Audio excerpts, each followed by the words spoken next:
Hi, my name is Cher. Welcome to Lathe and Loom.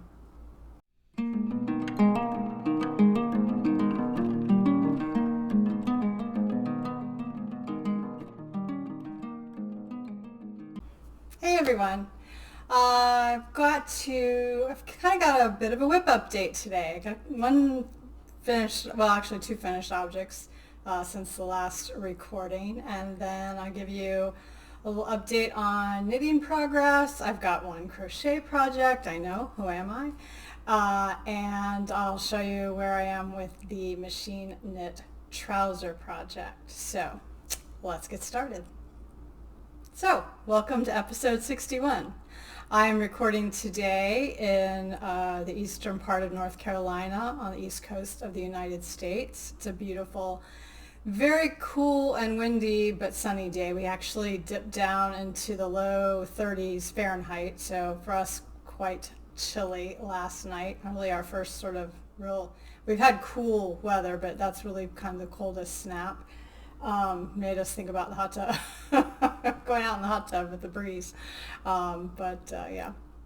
So getting to be very fall-like here, which is about time right before Thanksgiving.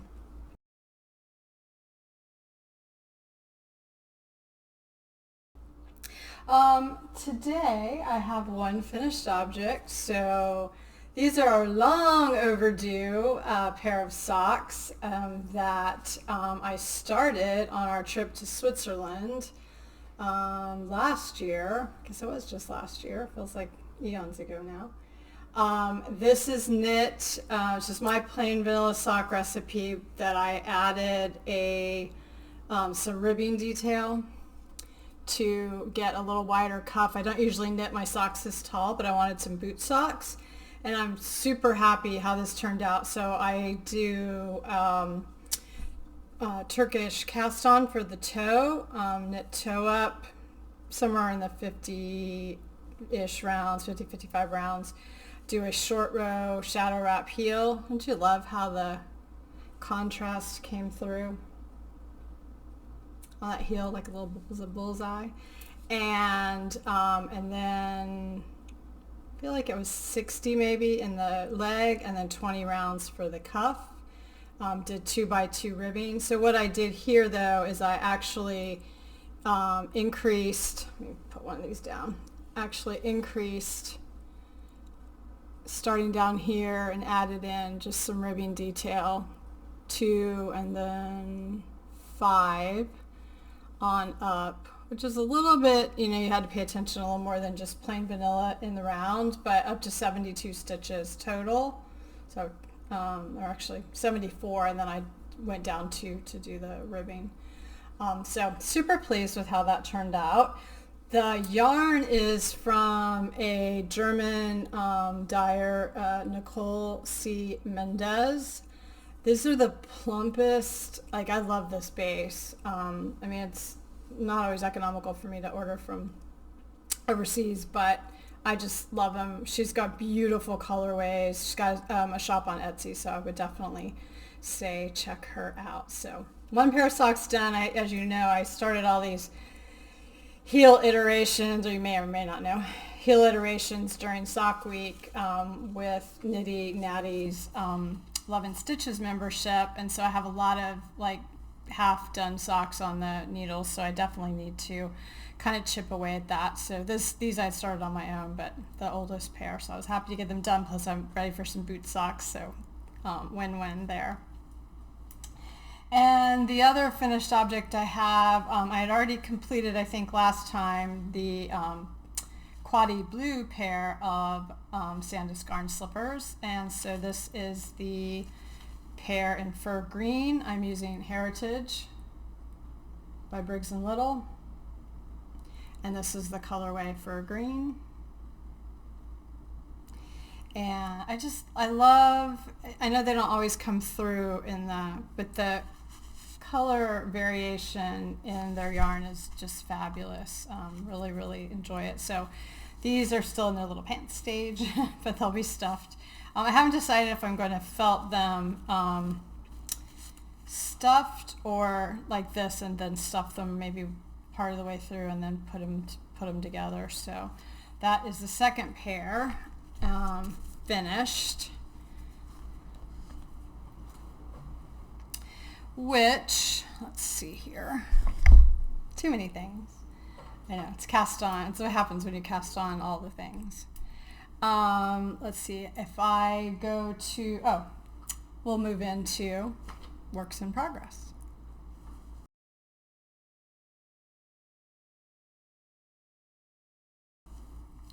So that leads me to works in progress, which is the next pair. Let's see if you can pick up the light kind of behind me and not in front of me. This, I just love this colorway. So this is also Briggs and Little Heritage, and the colorway is Red BWO. I don't know what that designates, but it's a really, I suspect because of the coloring that there is a darker wool in with the light wool that is giving it, it's got this chocolate brown, I really wish the light just has this, I'll see if I can get a photo to put in. It just has this, it's got a pinkish background, and then with like dark brown, chocolate brown, fibers in it. So anyway, I'm obsessed with it. I'm actually thinking I might do a chunkier gauge sweater, like a 15 gauge something. There's a couple. There's one by that Corinne Tomlinson just put out, the Vanilla's Big Sister or something like that. And then I think it might be, I just saw one yesterday. I want to say it's a Ozetta sweater. The Traveler might be that same gauge. Anyway, I thought it would be nice held with some Surrey alpaca, and the colorway in the mini set I got from Paper Crane Yarns called, I think it's Fire Baked Clay, I think is a really good match. So kind of toying with that. Not that I need to be casting on anything else at the moment. Have several projects teed up. So for this pair, I did this part on the knitting machine, and I went down to tension 6 on my bulky gauge machine, and I knit both of these heel pockets, is what I'm calling it. And then I've started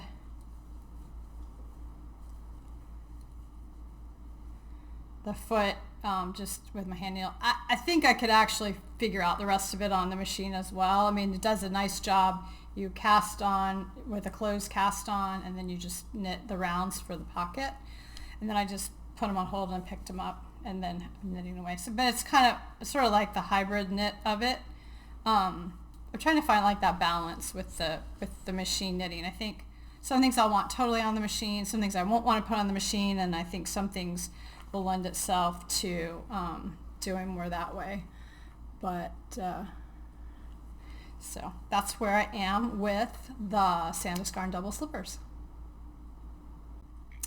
As usual, I forget to mention what I'm wearing.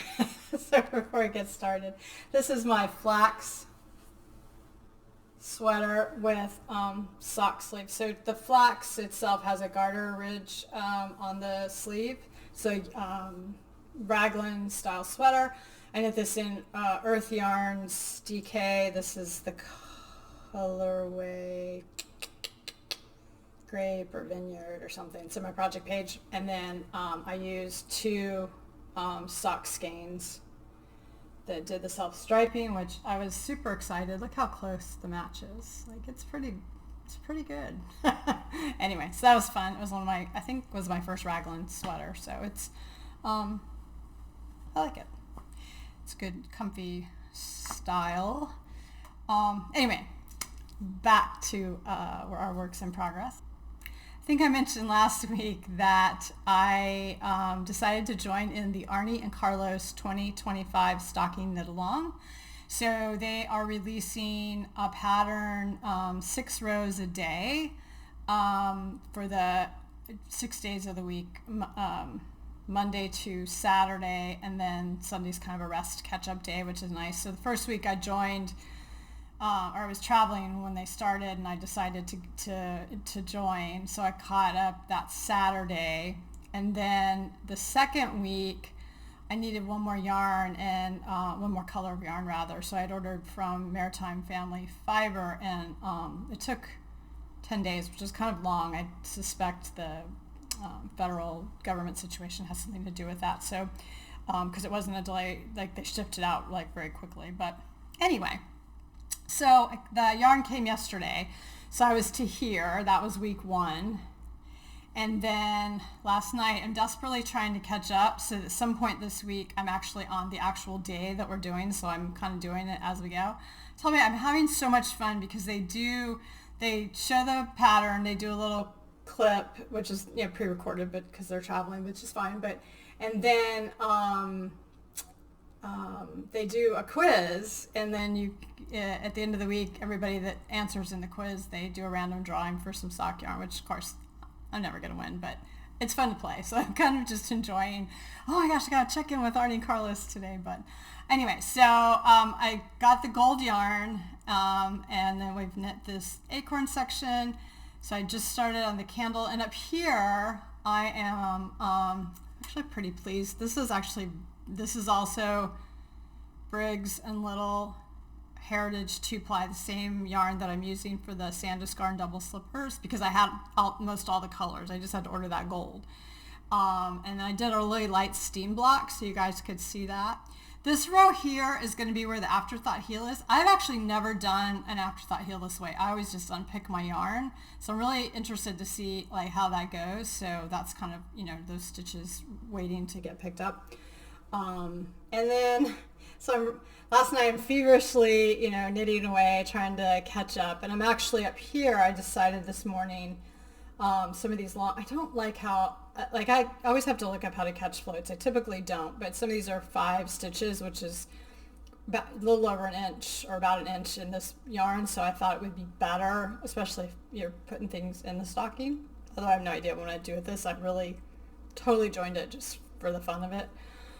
So I'm knitting away, and I get to about middle of the candles here.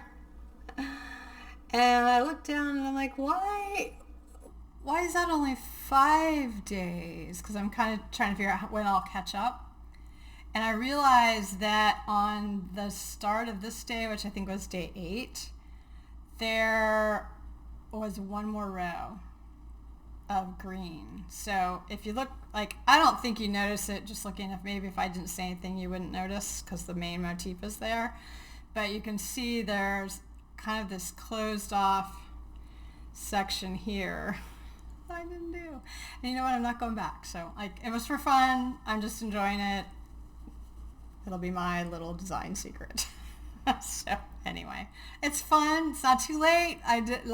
So I'm actually knitting this. I think their gauge is with DK weight Norwegian yarn. This is definitely much more heavy worsted, maybe even bordering on Aran. So I'm using size 8 needles. I think I cast on the toe and did the original one stitch up. Theirs is on 4s or something. So that stocking, so my stocking is going to be significantly bigger, which all our stockings are big. So if I ever changed it out, my stocking's very old. My grandmother did it, so it's getting to be a little bit delicate. So I may hang it for looks, and got a bit of a piece of BM in there catching my attention. But anyway, so fun there. But yeah, I was going to tell you what size needle. I am using, actually this is a 9. And I knew that because I'm using 9s on my Sanduskarn slippers. So I think you could even do a 10 with this. So good chunky weight yarn. Anyway, I love it. It's beautiful for color work. Highly recommend. Very durable. I steam blocked it with iron. No press cloth. Just put it on wool setting, steam. It looks nice. I typically wet block, but I wanted it to look a little nice for you all. And plus I was anxious to see, I was trying to be really careful here so the floats didn't buckle. So I'm happy with that. Anyway, so I will keep working along and hopefully catch up this week. So that is the 2025 Arne and Carlos stocking mystery. Okay. Continuing with knitting, give you a little update on my Alchemist Slipover. This is a pattern by Wool and Pine Designs. I am knitting it with Queensland Collection Kathmandu DK100. And the colorway Magenta. So here it is. Really, it's very irregular yarn because of the silk. It's wool silk cashmere, but it's going to be really pretty in this design. So I finished off, I don't know if I'd finished off the back panel last time, but I finished that off. I was actually shocked at how fast that 4.5 inches of ribbing knit up, like super fast. And then I have done you do down one side of the V-neck, the other side of the V-neck. Now I'm knitting back and forth, required number of inches, and then I'll do the ribbing. And then there's I-cord ties, so yeah. Pretty happy with how that is going. So knit on that in the morning, and then once I got to I wanted to join the flat and get that moving before I went back to the stocking. And then I'll be on progress until I get caught up, and then it'll be that 6 rounds a day. I'll just be, maybe an hour-ish.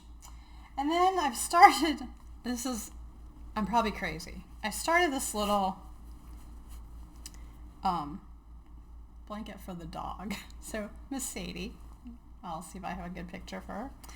I thought it would be fun to do a little bit of a crochet project. Not that I shouldn't be working on my Battenberg blanket, but and this was, so Knitty Natty just did like a kind of history of the blankets she's done, and of course if you watch that channel, their dog Toaster has many blankets. So I always think, oh, Sadie needs a blanket, which actually Sadie's very hot natured, so she's not a blanket dog. But now that it's cooler, we have that window open at night in the bedroom, and we've kind of started pulling a towel over it, and she's staying under it. So I thought, oh, she needs a blanket. And I got obsessed by this. I think it's referred to as Moss Stitch. So, doesn't this look like a doll Afghan? So it's single crochet, and I was originally going to double the yarn.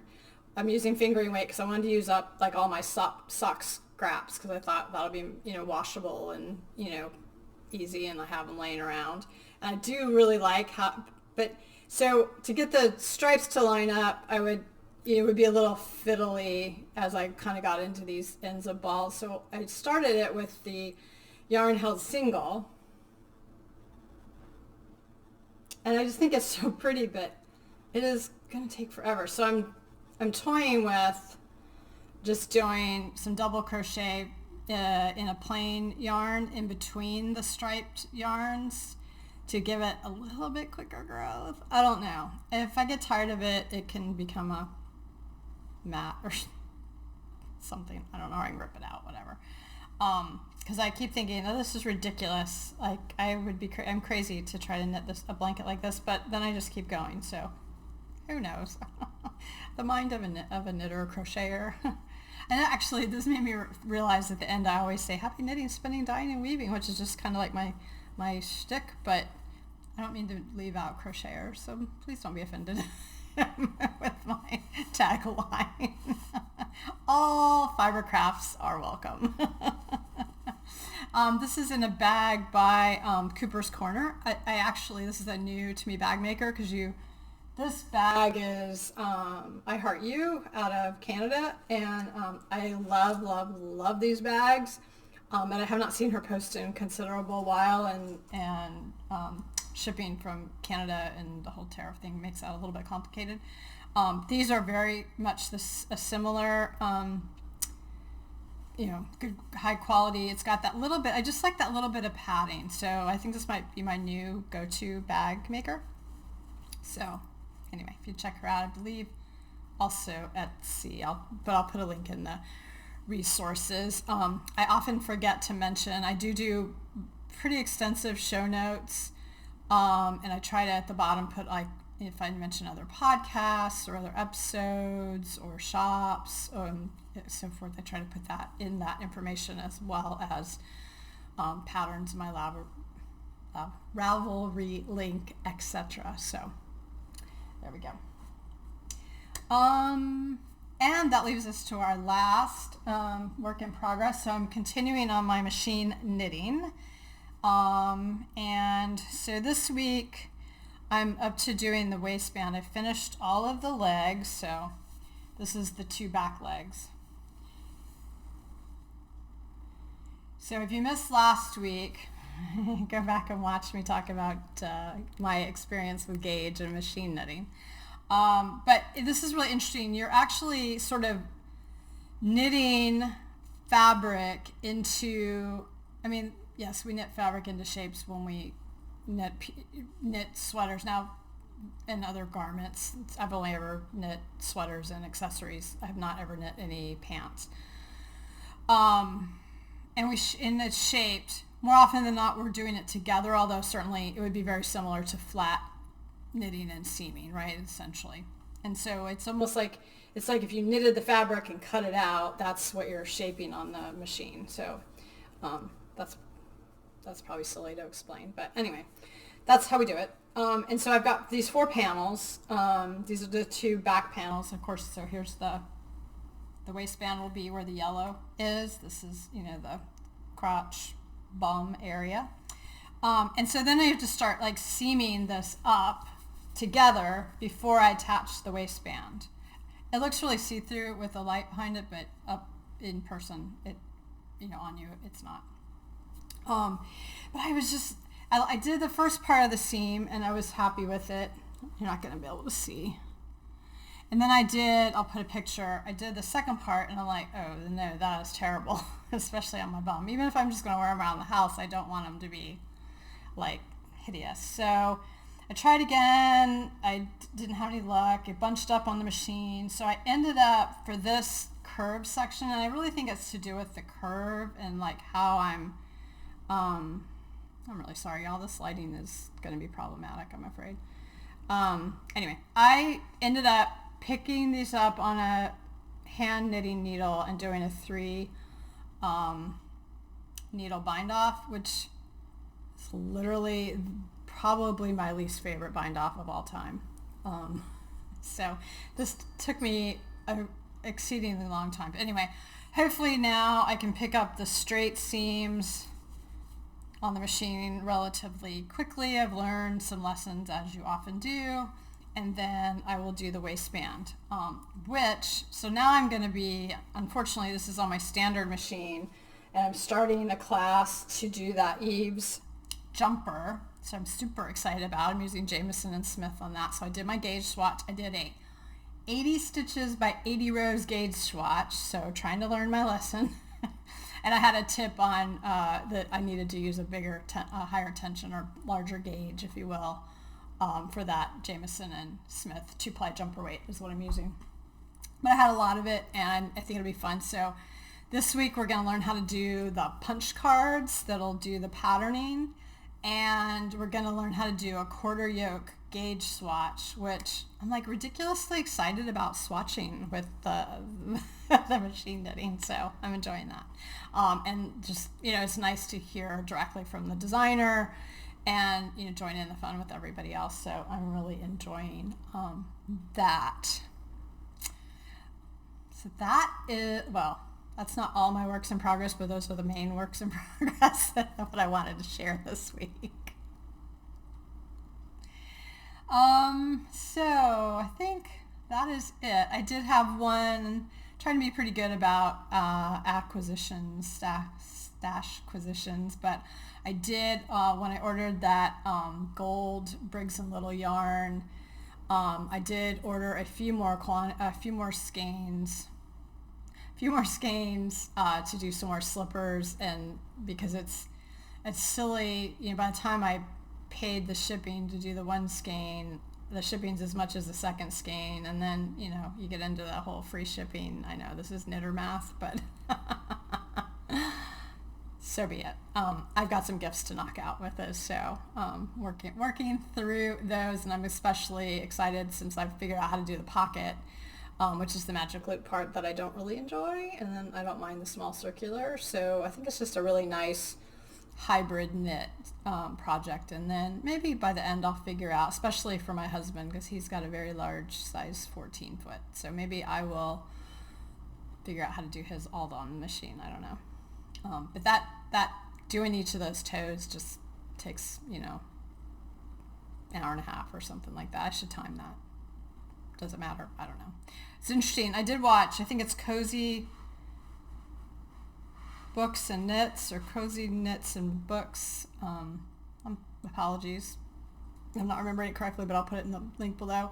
She actually did this week a video where she timed herself doing some color work socks, and she had quite a lengthy discussion about how, you know, she was so surprised at how long it was taking her, and she almost said, I almost didn't want to do the video.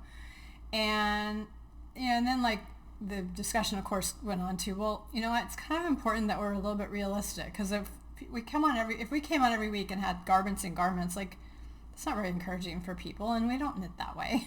So anyway, I think it's nice to see, and I actually, it's an interesting discussion. Like, I don't know, to me, that it matters how fast I knit things, but, you know, so we're watching Lena on Norwegian Knitter knit her 50 pairs of the double slippers. I've got several I'm going to do. Kind of like, I mean, I kind of know that I knock a pair out in 2 days if I focus. I could do a foot each evening, for example. And then, and I've got some time, but like I have a number left, so probably would be good for me to know like how much time does that realistically take. So particularly if you are a multiple whip person, so that, you know, that's really what delays my knitting more often than not. It's not that it's my production. I'm not a super fast knitter. It's just whether I'm focusing on something or not that even, you know, that day or that week. If I've got several I'm working on, it's kind of interesting. I had this interesting picture of my desk this week. I'll pop a picture here, with this yarn spread all out, because I was trying to think of this color work, and I'm going to, you know, chart it, and I was looking at some things online. I thought, wow, that is a long way from my corporate day job. And I love it.